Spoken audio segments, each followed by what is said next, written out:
You spoke today at the Brexit and citizens debate. From a German's perspective, how do you see this playing out in negotiations? At the moment it's very complicated because there are very rough discussions, and the British government at the moment doesn't give the impression that we are very in a constructive procedure. So this has to change, because if we want to realize a good relationship with a mutual recognition and a mutual trust, then not always the EU does everything wrong, or all the other member states are wrong. So then we should respect each other. German perspective, I mean, among German citizens, and when you've got EU nationals living in Germany.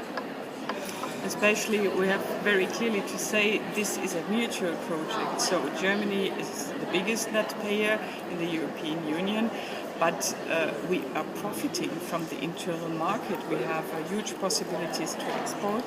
And if you see the City of London and all the financial services, financial products, so Great Britain without the European continent has not the possibility to be the first place on the world of the financial services. So all the issues are always mutual. So we are profiting as Germans, Great Britain profited of the internal market and the possibility to make use, to enter with all products in other member states without any restrictions, without customs, without taxes or fees or whatever. So this is a huge contribution of the other side. So we are working mutual. We help other member states to become stronger and to become economically better and socially better. And on the other side, we are profiting for our societies in the social and in the economic world. So both things, that's a mutual relationship. And finally, what would you say to British citizens who are currently living in Germany? I hope that we will have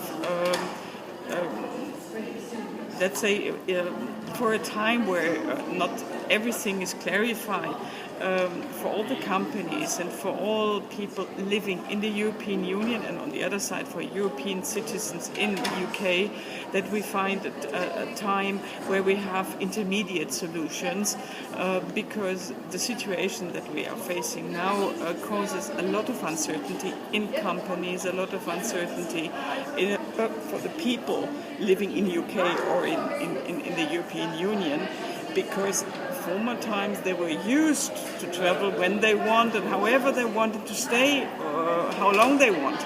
So now the situation changes, and there the British government, I think, has to give a signal that they will accept citizen rights of the European Union and even of some third state members, because if you have a spouse, if you're married, then there must be some family rights. These are deep values for the European Union and for Great Britain. So we should solve the situation even for students, for those trying to have an apprenticeship in another member state of the European Union. So we need solutions, and if in 2 years we are not ready, then there must be some intermediate solutions so that nobody has to live in uncertainty.